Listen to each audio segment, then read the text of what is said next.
Basil Rathbone and Nigel Bruce in the new adventures of Sherlock Holmes.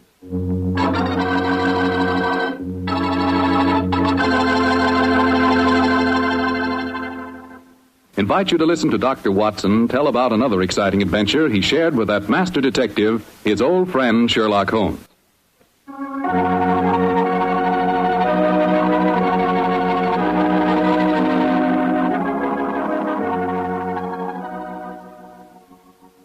And now for our weekly visit with the genial Dr. Watson. Good evening, Doctor. Good evening, Mr. Foreman. Come in and settle yourself down. Thank you. You're looking particularly comfortable tonight, Doctor. Feet up on the sofa and the puppies asleep on your lap. Yes, my boy. The three of us went for a long walk on the beach this afternoon. And Monty and Winnie had a running battle with the seagulls. In consequence, they've been fast asleep ever since we got home. Oh, I hope you're not too tired, Doctor. I'm counting on a new Sherlock Holmes story, you know. No. I'm all ready for you, Mr. Foreman. In fact, I was going through my notes on the case just before you arrived. Well, last week you told us it concerned a strange society who held their meetings in an underground vault of a furniture warehouse. Yeah, that's right, my boy. Now, down, Winnie. Get down, Monty. No. Down. The story really began one stormy November night in 1887. I was married at the time and living away from Baker Street. On this night in question, my wife had already gone to bed, and I was nodding in front of the fire over one of Clark Russell's fine sea stories. I'd had a very tiring day, I remember. It was about the hour that a man gives his first yawn and glances at the clock, when suddenly my front doorbell jangled discordantly. Oh, our servant Edna had gone up to bed, so I crossed to the window and opened it. It was very dark, but I could just see the outline of a figure standing on my doorstep. It looked like a woman. Suddenly, a cultivated voice called up to me. Is the doctor in? Yes, madam. I'm the doctor. Then please come at once. It's a matter of life and death. I have a carriage waiting. Gracious me. All right. I'll be down immediately. I closed the window, scribbled a note to my wife, grabbed my coat and hat and my bag, and a few minutes later I stepped out of the front door and closed it behind me. The carriage was standing at the curb, but I couldn't see any trace of the lady who'd called me. The only person in sight was an old and repulsive-looking beggar woman, dressed in rags and tatters. After a moment of bewilderment, I spoke. My good woman, did you see a lady leave here a moment ago? No, Doctor, she didn't leave. She's still waiting for you. Forgive me, madam, but clothes of yours, I thought you were a beggar woman. There isn't any time to discuss that now. Please get in this carriage. But where's the driver? I'm going to drive. Please get in. Very well. It's only business. Are you sure that you can handle those horses, madam? Of course I can. Well, I wish you'd tell me the way you're driving, ma'am. Please don't ask me any more questions, Doctor. You'll find out soon enough.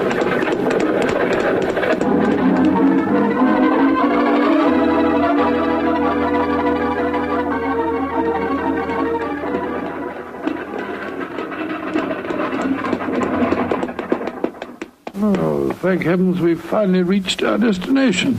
Must have driven halfway across London. Oh, hello. Must be somewhere down near the river. No dwelling places here. Nothing but enormous warehouses. Why have we stopped here, madam? Oh, this is where we're going. Please follow me down these steps. I wish you'd tell me where you're taking me. We have a club here in the basement. You'll see for yourself in a moment. It's a very solid-looking door. How do you propose to get past it? I'll show you.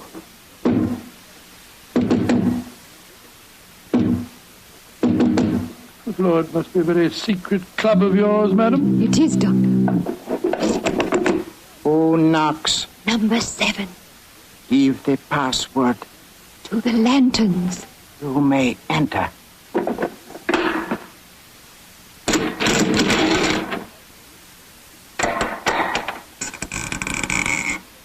Follow me, Doctor.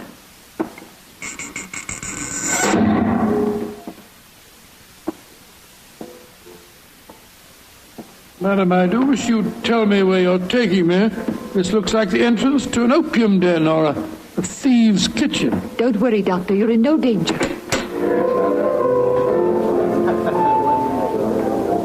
There. Does that look like a thieves' kitchen? Great Scott, I don't believe my eyes. A luxuriously furnished room.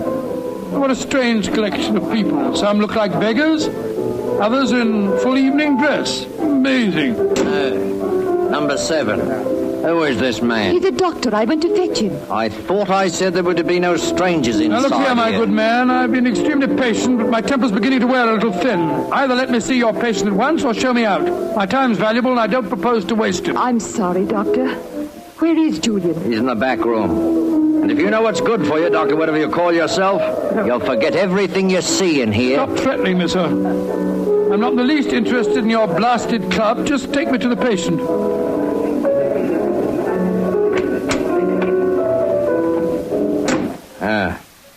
This is the man we want you to examine, Doctor. No? What happened? He fell down the stairs leading into the club room. Well, why'd you move him? We wanted him to be comfortable. That's the worst thing in the world you could have done. Never move a person with an injured skull. Is he going to be all right, Doctor? No, madam, I'm afraid he isn't. His neck's broken. He's dead. Huh? Julian, dead. You sure of that, Doctor? Of course I'm sure of it, my good man. I'm afraid you need an undertaker, not a doctor. We must tell the others. All right, quiet, everybody. Quiet. Quiet. Julian is dead. Julian dead? Oh, this is terrible. Who is this man? He's a doctor. Better get him out of here at once. We don't want any strangers nosing about. That's right. Shouldn't have brought him here anyway. Now, just a minute. I assure you, ladies and gentlemen, I haven't the slightest desire to stay here one moment longer. If you direct me to the door again, madam, I'll try to find a cab myself in this godforsaken district and go home. Show him out and give him his money. Follow me, please. I'm delighted to. Do you mind if I don't drive you home, Doctor? Well, no, I should prefer it. My nerves aren't in the best of shape. You mustn't be angry with me, Doctor, please. Leaving again, number 7. No, but this gentleman is. Will you see if you can find a cab for him? Right. To whom shall I send in my bill, madam? Oh, here's a £5 note. That should cover your time and trouble, shouldn't it? No. It's far too much, madam. No, Doctor, it's late at night and it hasn't been a very pleasant case for you. Please take it. Oh, it's very kind of you, very generous indeed. But by the way, how did you happen to come to me in the first place? I was driving about looking for a doctor and a policeman directed me to your house. Oh, I see. I have found a cab for you. Thank you, my man, thank you. Oh, Doctor, may I come round in the morning for a death certificate? Of course. You remember my address? Yes, but I don't know your name. Watson. Dr. Watson. Dr. Watson? Not the Dr. Watson who's associated with Sherlock Holmes. Oh, right, madam. I'm flattered that you know of me. Good night, Doctor. And please forget about everything you've seen here tonight.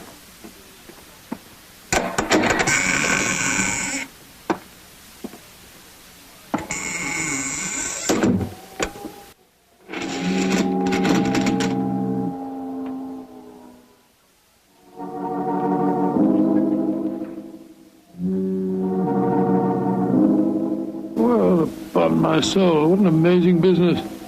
Holmes will be interested to hear about this.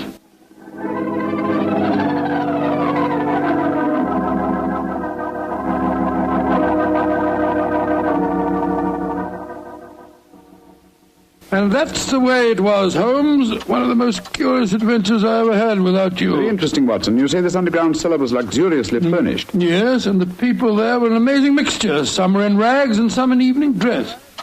Huh, like the nursery rhyme, eh? Some in rags and some in tags and some in velvet gowns. Exactly. Gave me the feeling that I was taking part in a story out of the Arabian Nights. I must say, though, I was pretty angry at the time. However, after a good night's rest, I feel quite differently this morning. I thought I'd just drop round and tell you all about it. I'm glad you did, my dear fellow. It would be interesting to see if any repercussions of your strange adventure reach us. Oh, I doubt it. The woman seemed frightened to death when I mentioned your name. We shall see. Meanwhile, I'm expecting a client. You're not too busy. Perhaps you can stay. No, Doctor, very much. Who is it, you know? This telegram will tell you much more than I can. Arrived an hour ago. Let's have a look. Be at your lodgings this morning to discuss our problem. Signed AMS. Pretty high-handed message. Be at your lodgings. Oh, please. What suppose AMS stands for? I was just toying with that problem when you arrived. Could it be the American Medical School? No, there's no such body. It's the American Medical Association. Oh, yes. The imperious tone of the message inclines me to believe that the A stands for amateur. Very possibly. Amateur Masker Society. For the amateur murderers. That would be a nice thought, wouldn't it? That is their representative now, no doubt, to save us further guesswork. Holmes, it looks like the same carriage that I drove in last night. The girl standing on your doorstep, dressed in the height of fashion. Mrs. Hudson's letting her in. Splendid. It seems that we have not heard the end of your adventure. Go and meet the lady at the top of the stairs, will you, old chap, and save Mrs. Hudson's legs. Right, you are, Holmes. Thank you, Mrs. Hudson, thank you. All right, come in, madam. Want to come in? Thank you, Dr. Watson. Mr. Sherlock Holmes. At your service, madam. Won't you sit down? I'm Lady Dorothy Brownlee. It's your voice. You're the lady who fetched me last night, dressed up as a beggar woman. Yes, I am, Dr. Watson. Forgive me for being so mysterious at the time. Doubtless you have come to consult me regarding last night's unfortunate accident at the Amateur Mendicant Society. How did you know what the initials stood for, Mr. Holmes? Well, after hearing Dr. Watson's story of last night's happenings, the connotation seemed obvious. Am I right? Perfectly. Last night, when Dr. Watson told us Julian was dead, we thought it was an accident. And now you think it is murder, eh? Lady Brownlee, if you expect my help, there must be no more mystery. Just what is this Amateur Mendicant Society? Well, I'm afraid it'll be a little hard for you to understand our motives. We're a group of people, rather wealthy people, I suppose, who find pleasure in deliberately leading a seamy life disguised as beggars. We use the basement that you were in last night, Doctor, as our headquarters. We keep our beggars' clothes there and change out of them before we go home. Oh, what a fantastic idea. What a futile, worthless way of spending your leisure time, Lady Brownlee. I suppose it must seem so, Mr. Holmes. But we're curious to learn how the other half lives. And of course, there's a certain thrill in rubbing shoulders with the police. At least we do some good. Indeed. I should be interested to learn how. All the money we make as beggars we give to charity. Oh, do you really? And you feel that this gesture on your part absolves you from any responsibility to the real beggars whose livelihood you're impairing? I hadn't thought of it just like that. No. Then I suppose you won't want to help us. Oh, that's quite another matter, madam. As a professional detective, I cannot afford to be a moralist. Yes, I will investigate this case for you, though I warn you my fee will be an extremely high one. Money isn't important, Mr. Holmes, as long as we can solve Julian's death without bringing the police into the case. Lady Brownlee, who is the dead man? The man you refer to as Julian? Julian Trevor, the poet. Oh, he was yes. the one who started our society. Yes, I think I've read some of his work. Decadent. Distinctly decadent. Well, what makes you think that he was murdered, Lady Brownlee? Well, after you left last night, Dr. Watson, there was a terrible scene. You remember Sidney Holt? Oh, was he the big fellow who was so unpleasant to him? Yes, that's the one. Oh, do I remember him? He said that he saw Lord Cecil deliberately trip Julian as he came to the head of the staircase. Oh, Lord Cecil being... Lord Cecil Deerenforth, son of the Earl of Meersham. Oh, yes. There was a bitter argument. Cecil accused Sidney of doing the same thing. Then they had a dreadful fight. It ended up with Cecil threatening to go to the police. Well, that's when we decided to send a telegram to you, Mr. Holmes. Oh, yes, I see. So the proof of murder depends on such flimsy evidence as to whether the dead man fell or, well, should we say, was pushed? What it seems like. Mr. Holmes, even though you don't approve, please help us, won't you? Yes, Lady Brownlee, I will. Then you come back with me now to our headquarters? I shall join you within the hour. In the meantime, my old friend Dr. Watson can go with you. But Holmes, what can I do without you? You know my methods, old chap. Act accordingly. Oh? Very well, Mr. Holmes. But you promise you'll be there. I promise you that I will be there, madam. Thank you so much, Mr. Holmes. We'll be expecting you. Come on, Doctor. Well, I'll just get my hat and coat. Holmes, what are you up to? Go with her and ask no more questions. I shall join you within the hour. Holmes, there's a glint in your eye. I don't think you believe her story. Of course I don't, Watson. Well, then what? Then go with her, old fellow, and keep your wits about you. The game's afoot.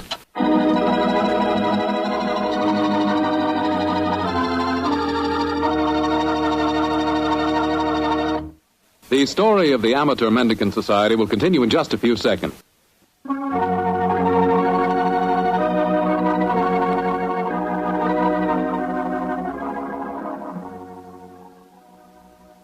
now back to tonight's new Sherlock Holmes adventure. The Amateur Mendicant Society, a group of wealthy eccentrics who pose as beggars, have come to Sherlock Holmes and Dr. Watson with a problem. One of their members has apparently been murdered, and the famous pair have been asked to investigate the killing. As we rejoin our story, Dr. Watson, still awaiting the arrival of the great detective, is cross-questioning 3 of the members at the headquarters of this unusual society. I'm afraid that I don't find your stories very convincing. Oh, don't you now? Well, then suppose you stop asking questions until Sherlock Holmes gets here. He's the man we've engaged to settle this business, not you. We're paying for his services, not those of his assistant. Mr. Holmes asked me to conduct this preliminary investigation, my good man. I'm perfectly familiar with his methods, so keep a civil tongue in your head if you want us to continue with this case. I'm not answering any more questions till he gets here. Insufferable fellow. Lord Cecil, you say that you saw Holt deliberately trip the dead man as he came down the stairs last night. Yes, I did. Well, where were you standing, sir? At the head of the staircase. Holt was beside me, and as Julian came by, he deliberately... Excuse me, number 11, excuse me. What is it? There is a strange man just come in. He is dressed as you when you work, but I do not remember to have seen him here before. He speaks very rough. Did he give the correct signal? Yes, and the password. He must be a new member. I suppose we better see him. Bring him in. Oh, bad time for him to come here, confound it. This way, please. Blimey, what a nice place you got here. Yeah, what a nice place. Certainly do yourselves proud, don't you? Who are you, and how did you get in here? I'll give it a signal and the password just like Julian told me to. Are you a friend of Julian? Of course I am. You coming to meet him here today? Who are you, really? Are we all friends here? Yes, you can talk freely. Then permit me to introduce myself. I am Don Luis Jose Fernando de las Torres at your service. Why do you want to join us? When Julian tell me about it, it tickled my, my funny bone. It is a so charming idea, aficionados of mendicancy. I suppose he's all right. Of course I'm all right. Now, where is Julian, please? He will vouch for me. He's in the other room. He had an accident. An accident? Not a bad one, I hope? A very bad one. Dr. Watson, you better take him in there and break the news to him. Very well. Follow me, sir. This is terrible. Please, tell me what happened, Doctor. I'm afraid you must prepare yourself for a shock, sir. Your friend is dead. Dead?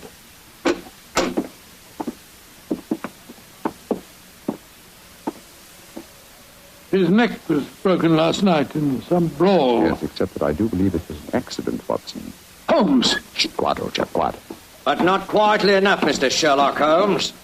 Come on, come back to the others and let all take a look at you. Come on, get moving, both of you. This isn't a pop gun in my hands. Sorry, Holmes, I gave the whole thing away. It's all right, old chap. Oh, Cecil, Dorothy, come here. I want you to take a look at the great Sherlock Holmes. Walked into our trap just like any stupid policeman. I know why you had to dress up to do it, though, Mr. Holmes. We were waiting for you here anyway, you know. Oh, I was well aware of that, Mr. Holt. You see, I knew I was walking into a trap. How did you know that, Mr. Holmes? Lady Brownlee, the story you brought to us today was so obviously a false one. Just as there is no amateur mendicant society. Who are they, Holmes? Go ahead, Mr. Holmes, tell him. Let's see how much you really do know. Yes, go ahead. Why should I tell you what you already know? Go on, talk if you know what's good for you. Oh, you're so persuasive, aren't you, Mr. Holt? Very well. Undoubtedly, Julian Trevor's death last night was an accident. You fetched a doctor, Lady Brownlee, a very natural move, and later discovered that the doctor in question was the old friend of Sherlock Holmes. You were all afraid that I would become interested in your unusual society, and so you invented that very thin story about the accident being a murder. You wanted to lure me here so that I could be disposed of, and you could all continue your nefarious works without hindrance. Well, now aren't we clever? What is our nefarious work, may I ask? Your password gave me a clue to the lanterns. Cry of the French revolutionists.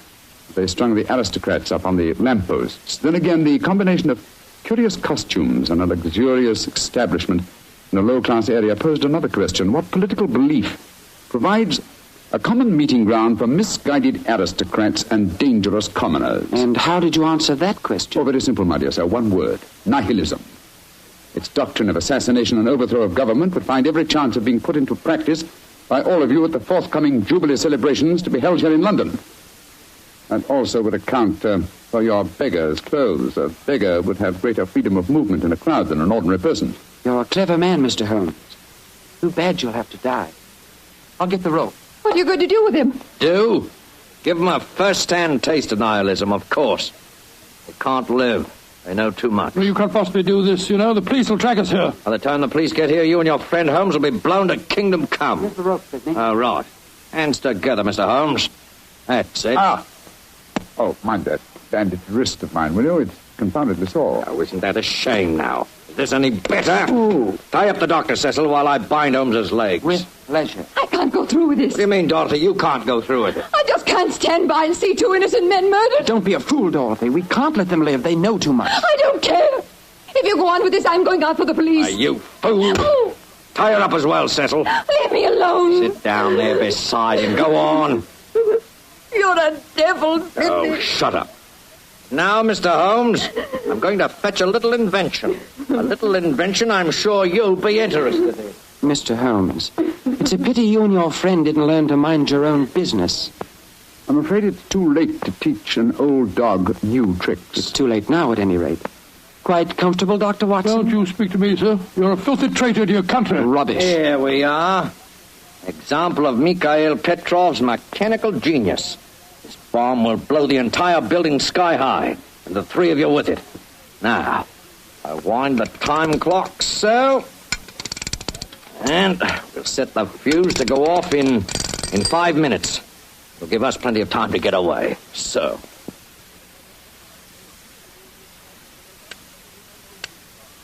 Come on, Sidney, let's get out of here. Right. Charming picture.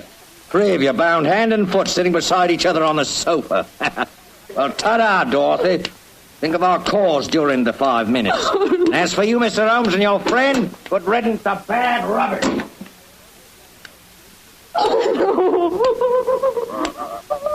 Well, Holmes, this looks like the end. Afraid so, old chap. I blame myself. If I hadn't been so infernally noisy when I recognized you, we wouldn't be in this mess. Wasn't your fault, old fellow. I think they suspected me anyway. Well, I must say, it seemed to me that you told them a great deal more than was necessary about your suspicions. Surely you could have pretended ignorance. Oh, I suppose I could have done. I can't die yet. I'm not ready to Courage, die. Lady Brownlee, courage. And by the way, was I right in assuming that your associates are nihilists? Of course they are. They're planning to assassinate the Prime Minister during the Jubilee celebration. Prime Minister, great heavens, Holmes, we've got to get free. Assuming some miracle happened, and we did get free, and your former associates were arraigned in court, would you testify against them? Oh, of course I would. But what chance is there of that? That clock! That devilish clock! Why doesn't it stop If ticking? it bothers you that much, Lady Brownlee, I'll stop it for you. Holmes, your hands are free. Of course they are, my dear fellow. The bandaged wrist I mentioned just now concealed a razor-edged blade. I cut through the ropes almost before our friends had left the room. Then why did you keep us in the suspense, Mr. Holmes? I wanted to be quite sure that you'd testify in the forthcoming trial, madam. There we are. That renders the bomb harmless. Ah! And that means that the police have sprung the trap that I set to your associates, Lady Brownlee. It's lucky for you that you had a change of heart and prevented you from leaving us. Oh, Mr. Holmes, how can I ever thank you? Holmes, you had the place surrounded with police when you came in Of here. course I did, my dear fellow. Here, let me undo your ropes. No wonder you were so calm. No wonder you told them so much. You wanted them to show their hand. Precisely, old fellow. And they obliged me most satisfactorily. They attempted our triple murder. They are self-confessed anarchists. And with the evidence of Lady Brownlee, I'm sure that we can put them where they all belong. Considering it barely noon, I think you'll agree, Watson, that is a very comprehensive morning's work.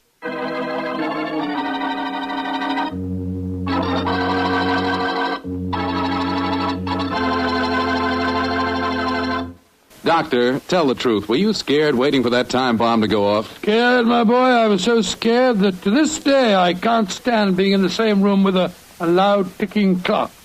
Each tick of the clock seems to speak to me. Seems to say, tick-tock, this is the end. Tick-tock, this is the end. The clock ever speak to you like that? Well, yes, Doctor. How did you know? Well, what's the clock say to you? And now, Dr. Watson, what adventure are you planning to tell us next week? Well, next week, Mr. Foreman, I'm going to tell you a story of old Vienna. The Vienna of sparkling lights, beautiful women, and lilting music. And of an extraordinary murder that takes place to the accompaniment of A Mozart sonata. Boy, that sounds like a thriller. I'll see you for sure next...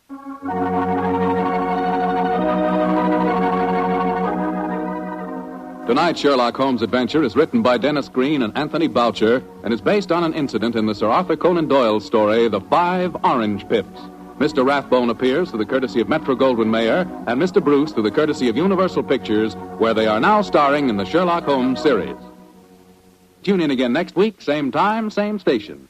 This is Bill Foreman saying goodnight. Sherlock Holmes comes to you from our Hollywood studios. This is the Mutual Broadcasting System.